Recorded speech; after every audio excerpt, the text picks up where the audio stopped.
Assalamualaikum warahmatullahi wabarakatuh. Apa kabar? Kembali berjumpa dengan saya Subhan Arif dari Forum News Network.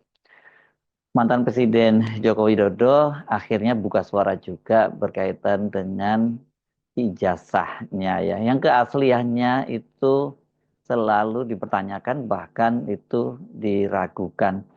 Yang terbaru ini kan sangat serius karena ada seorang alumnus UGM ini yang dia juga dikenal sebagai ahli digital forensik, yakni Dr.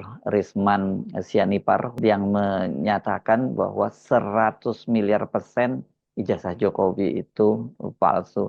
Ini memang sekali ini tudingan dari Risman Sianipar ini nggak main-main ya, karena banyak orang yang tadinya juga ragu-ragu dengan tudingan bahwa dengan tuduhan bahwa ijazah Jokowi itu palsu, mau nggak mau mulai mulai berpikir juga mempertimbangkan juga untuk percaya, karena dasarnya yang disampaikan oleh Risman itu sangat masuk akal dan akurat ya, karena berkaitan dia dengan menunjukkan soal font huruf atau tipe huruf yang digunakan dalam ijazah Jokowi dan juga skripsinya. Ya ini berkaitan dengan kalau di skripsinya itu adalah sampulnya dan lembar pengesahannya yang menggunakan huruf atau font dari Times New Roman yang pada saat Jokowi lulus pada tahun 1985 itu belum dikenal gitu ya. Padahal ini ya UGM itu sudah membantahnya. Memang bukan rektornya, tapi dekan Fakultas Kehutanan. Ini tempat Jokowi sebelumnya mengaku bahwa dia adalah lulusan dari Fakultas Kehutanan, sudah membantah, tapi ternyata kok publik juga tidak percaya. Jokowi sendiri masih tetap kelihatan santai. Dia dalam hari ini misalnya dia menyatakan responnya bahwa itu ya semacam fitnah yang diulang terus, dan ya kata dia mau membantah apa lagi, karena sekarang dekan Fakultas Kehutanan UGM sudah membantah, dan kemudian kata dia juga teman-teman kuliahnya bahkan ada yang mengaku satu angkatan dan lulusnya bareng dengan Jokowi juga sudah menyatakan bahwa Jokowi itu betul-betul mahasiswa Fakultas Kehutanan Universitas Gadjah Mada, dan dia itu lulus dari UGM, jadi bukan membeli atau memakai ijazah orang lain. Tapi orang tetap tidak percaya. Apa sesungguhnya yang terjadi pada Jokowi? Karena dia ini bagaimanapun juga adalah seorang yang pernah menjadi Presiden Republik Indonesia bahkan sampai 2 periode. Kok ini omongannya nggak bisa dipercaya? Bahkan sampai institusi resmi seperti UGM gitu ya, dalam hal ini dekan Fakultas Kehutanan yang membantah, tapi kok orang tetap juga tidak percaya. Jadi saya melihat ini lebih pada persoalan kredibilitasnya Jokowi, dan karena UGM dianggap membela Jokowi juga, maka ya UGM ini terkena getahnya juga, kredibilitasnya kemudian juga dipertanyakan. Ini saya kira sampai kapanpun orang tidak akan percaya. Kalau toh kemudian ternyata Jokowi itu betul, memang dia punya ijazah dari UGM seperti dikatakan oleh dekan Fakultas Kehutanan UGM dan juga pengakuan teman-teman kuliahnya, orang juga tidak akan percaya, karena itu yang disebut sebagai krisis kredibilitas. Ini kalau dari sisi marketing orang disebut ini sudah brand damage gitu, sebagai produk dia ini produk yang image-nya sudah rusak. Jadi mau diperbaiki seperti apapun ya nggak bisa lagi gitu. Biasanya kalau dalam produk ya produk-produk yang sudah rusak image-nya itu, kalau untuk di rebranding nggak bisa lagi, ya biasanya produknya itu dimatikan, jadi dibuat produk yang baru. Tapi kan ini soal manusia ya, soal Joko Widodo, dan apalagi ini Joko Widodo ini dia masih punya ambisi menjadikan anaknya Gibran Rakabuming menjadi calon presiden pada tahun 2029. Dari sisi eh, marketing politik ini sangat tidak menguntungkan, karena Gibran itu juga mewarisi citra yang rusak itu dari bapaknya. Kebetulan Gibran sendiri juga gayanya nggak berbeda jauh dengan bapaknya, jadi orang sudah skeptis bahwa ya Gibran tuh nggak lebih dari Jokowi KW lah gitu. Jokowi sendiri sudah nggak dipercaya, apalagi kalau Jokowi KW pasti eh, lebih tidak dipercaya lagi. Mengapa itu terjadi? Saya kira tidak boleh Pak Jokowi atau para pendukungnya sekarang marah kepada mereka-mereka yang selalu apapun yang dijelaskan oleh Pak Jokowi, bahkan UGM yang menjelaskan, teman-temannya yang menjelaskan juga tidak percaya. Karena ini bukan hanya dari kalangan non UGM saja, beberapa tokoh dari UGM itu yang sama-sama lulus dari UGM, itu saja angkatan yang berbeda dengan Jokowi, termasuk mereka yang meragukan keaslian dari ijazahnya Jokowi. Sebutlah nama misalnya yang sangat sering bicara kepada publik, yang sering speak up itu adalah mantan Menpora Roy Suryo. Dia juga lulusan UGM, dia juga meyakini bahwa Pak Jokowi itu ijazahnya palsu. Siapa lagi ya? Mungkin yang sering kalau sering bicara di media sosial itu Dr. Tifauzia ya, Tifauzia Tiasuma nama lengkapnya. Ini dokter lulus UGM, dia juga termasuk orang yang meyakini sekali bahwa Jokowi itu bukan lulusan UGM. Dia pernah sekolah di UGM, mungkin rata-rata seperti itu, pernah berkuliah di UGM, tapi mungkin dia tidak lulus gitulah. Jalan tengahnya ya, supaya kalau dibilang bahwa Jokowi sama sekali tidak pernah kuliah di UGM juga enggak ya. Tapi dia pernah kuliah di UGM dan tidak tamat dan kemudian dia menggunakan ijazah orang lain. Ya, jadi ini mainstream cara berpikirnya semacam itu. Mengapa bisa terjadi seperti itu?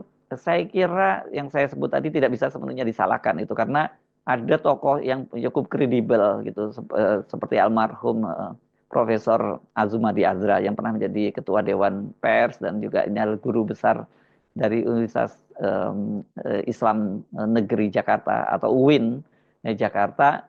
Dia punya rumus baku ketika Pak Jokowi itu bicara katanya artikan sebaliknya. Atau kalau sekarang anak-anak sekarang lebih banyak nyebutnya kalau Pak Jokowi bilang kalau Pak Jokowi memberikan sen kanan berarti dia belok kiri. Ini udah berat banget ya. Jadi kalau toh betul misalnya ijazahnya Pak Jokowi itu memang asli, tapi ketika yang ngomong itu Pak Jokowi, ya orang tidak akan percaya. Dan yang lebih parah dalam kasus Jokowi itu siapapun yang membela Jokowi, kemudian juga dia tidak akan dipercaya oleh orang lain. Ya ini kan bisa kalau misalnya seperti UGM sebagai sebuah institusi perguruan tinggi yang sangat prestisius, yang selama ini sangat bergengsi, kalau kemudian dia ketularan dampak dari tadi, dampak krisis kredibilitas atau rusaknya image, itu kan juga sangat berbahaya. Nah, mengapa orang kemudian sampai pada kesimpulan itu? Apakah ini hanya sekedar sentimen saja terhadap Pak Jokowi, ketidaksukaan terhadap Jokowi, atau ini mereka bukan pemilih dari Jokowi? Saya kira tidak sepenuhnya betul kalau ada tudingan semacam itu. Karena justru Pak Jokowi sendiri sebenarnya yang punya andil, sehingga mengapa kemudian reputasinya itu, kredibilitasnya itu rusak. Ya, Pak Jokowi memang benar, ini orang yang ketika saya nggak mau terlampau kasar ya menyebutnya kalau setiap apapun yang diomongin Jokowi itu pokoknya jangan dipercaya. Ya maksudnya kalau saya mungkin menggunakan kata yang lebih soft, ya setiap kali ada pernyataan dari Pak Jokowi itu perlu dicek lagi kebenarannya. Dan kemudian kalau kita melakukan cross check, ya kita akan mendapati data-data bahwa memang benar apa yang diomongkan oleh Jokowi itu nggak pernah terbukti atau apa yang dia katakan oleh Jokowi itu pasti berarti sebaliknya. Ini saya jadi teringat apa ya kalau pepatah itu kan disebut yang menyatakan begini, sekali lancung ke ujian seumur hidup tidak akan dipercaya. Jadi ketika Anda sudah pernah berbohong, lancung, berbuat lancung, ya seumur hidup orang tidak akan percaya. Sementara pada kasus Jokowi ya dia berkali-kali melakukan kebohongan semacam itu. Atau kalau Anda mungkin ini generasi yang angkatan saya, generasi lama gitu, yang masih dulu waktu kecilnya suka membaca buku-buku cerita, kan ada hikayat yang berapa kali juga saya sampaikan, hikayat seorang pengembala yang dia mati diterkam oleh serigala.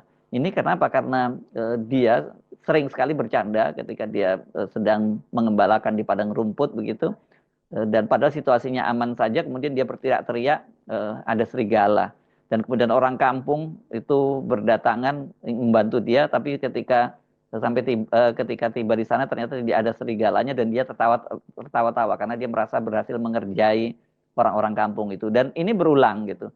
Nah sampai suatu saat ketika betul-betul ada serigala dan ternyata anak gembala ini tinggal dia sendirian karena ternaknya itu sudah habis dimakan serigala, orang tidak percaya lagi.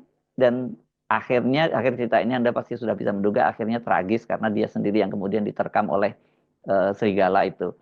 Dalam hal ini sekarang Pak Jokowi diterkam oleh kebohongannya itu sendiri, sehingga setiap kali dia menyatakan bantahan bahwa itu adalah merupakan apa cerita yang fitnah yang terus berulang, orang akan menganggap bahwa itu bukan fitnah. Coba mari kita mulai inventarisir gitu ya. Apa saja sih kebohongan dari Jokowi yang membuat orang tidak percaya itu? Kalau kita mundur ke belakang, tentu saja kita akan merujuk pada SMK. Ini betul-betul monumen kebohongan dari Jokowi ya. Ini dan tapi monumen kebohongan Jokowi ini yang membuat dia kemudian karir politiknya melejit menjadi gubernur di Jakarta dan kemudian terpilih menjadi presiden sampai 2 periode. Pada waktu itu kan kalau kita menyimak pernyataan Jokowi itu luar biasa banget ini soal SMK itu.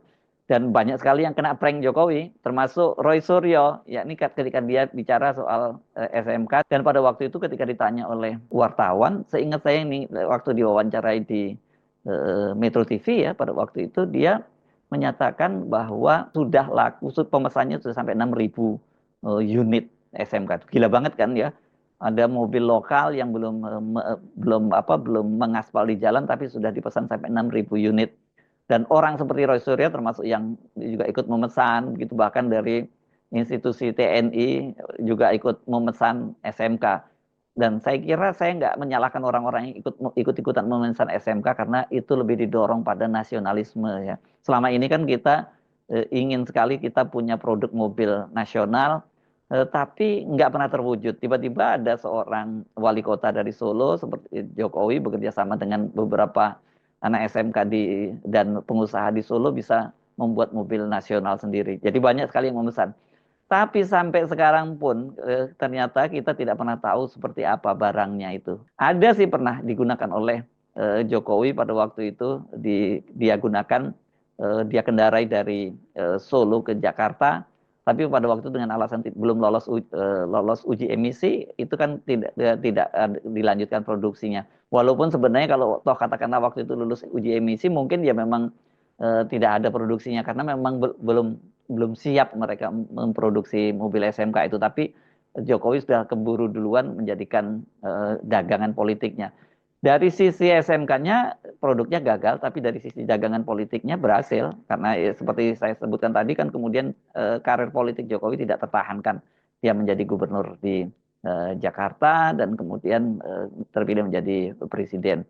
Di Jakarta, apa sih yang kita catat sebagai ucapan bohong atau mungkin tempatnya ini bukan ucapan bohong ya, mungkin ini adalah omong besar dari Jokowi yang dia menyatakan pada waktu itu ketika Jakarta dilanda banjir, menurut dia bahwa banjir itu bisa diselesaikan nanti termasuk kemacetan lalu lintas bisa diselesaikan kalau dia terpilih menjadi presiden Republik Indonesia.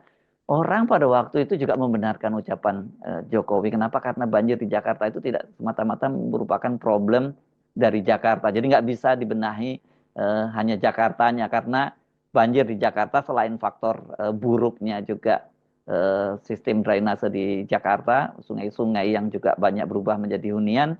Ini juga faktor banjir kiriman yang sering disebut seperti itu dari puncak gitu ya, dari puncak dan puncak itu Jawa Barat.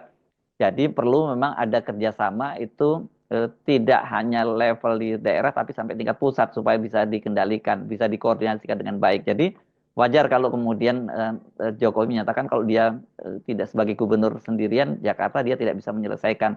Maka baru itu beres kalau kemudian dia terpilih menjadi presiden Republik Indonesia. Toh sampai kemudian Jokowi menjadi presiden 2 periode, banjir itu tidak terselesaikan juga. Begitu juga soal kemacetan. Jakarta sampai sekarang malah tambah macet.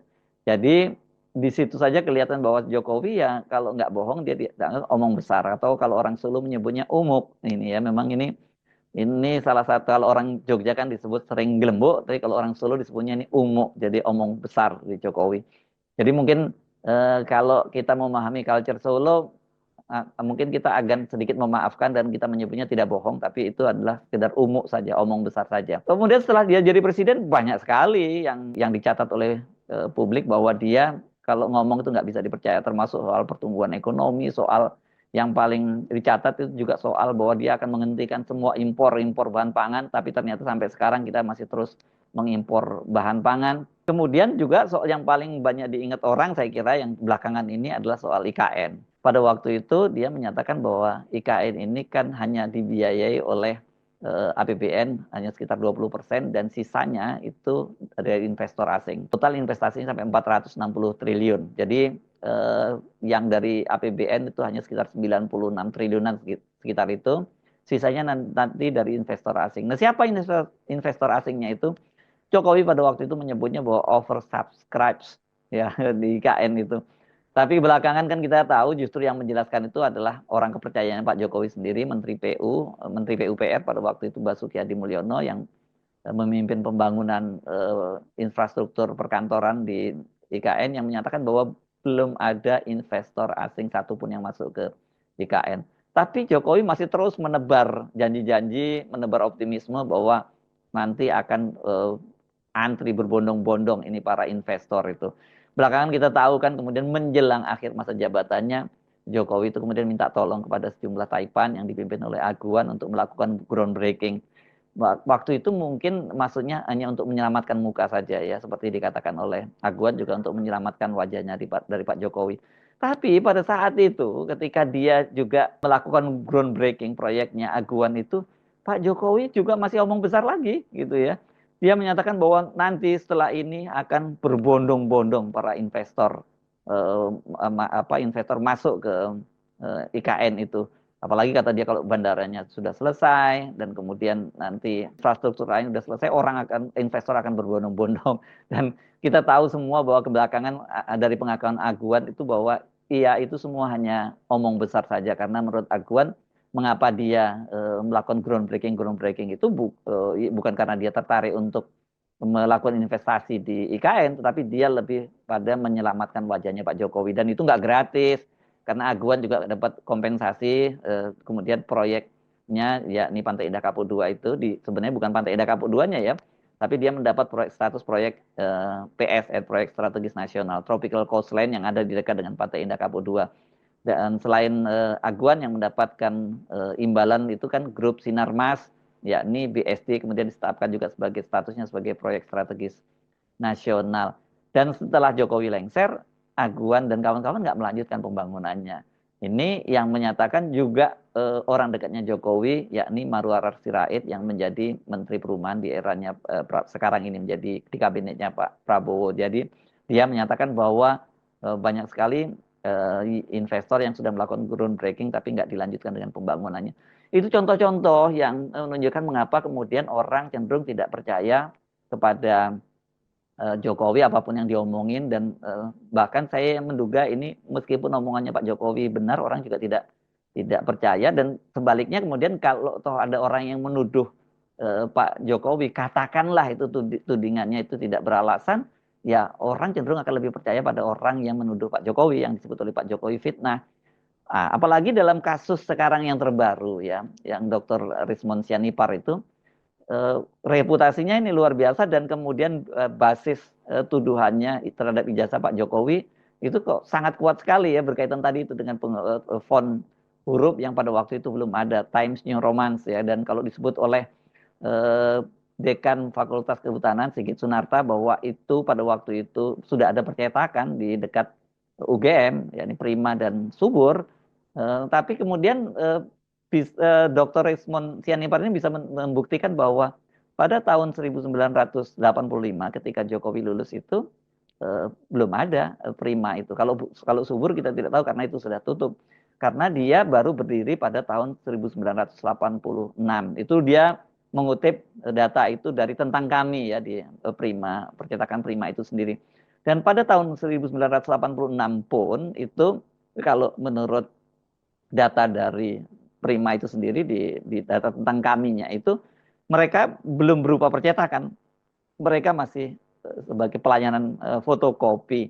Jadi kalau gitu ya orang makin nggak percaya terhadap omongannya Jokowi dan juga omongannya dekan dari Fakultas Kehutanan UGM, termasuk juga beberapa temannya dan seniornya yang meyakinkan publik bahwa ijazah Jokowi itu asli, tidak palsu seperti yang dituduhkan oleh banyak orang, termasuk juga yang dituduhkan oleh Rismond. Nah, kalau udah seperti ini menurut saya udah susah. Ini betul-betul sudah brand image, sudah merek dagangnya sudah rusak, orang publik sudah tidak percaya. Jadi apapun yang disampaikan oleh Jokowi, orang tetap akan tidak percaya. Kalau sekarang misalnya dia menanggapi bahwa itu merupakan fitnah, ya saya kira orang akan tetap lebih percaya pada Rismon Sianipart. Disitulah Pak pepatah para sesepuh kita dulu yang menyebutkan bahwa sekali lancung ke ujian, umur hidup tidak akan dipercaya. Apalagi pada seorang politisi ya, politisi itu betul-betul yang diingat dan dicatat oleh publik adalah ucapannya. Sekali ketahuan Anda berbohong, selamanya Anda tidak akan percaya. Tapi kalau politisi, orang akan tanya-tanya, siapa sih politisi yang tidak berbohong itu? Iya benar juga sih, tapi mungkin tidak seketerlaluan seperti Pak Jokowi ini. Saya Arif dari Forum News Network. Sampai jumpa lagi. Wassalamualaikum warahmatullahi wabarakatuh.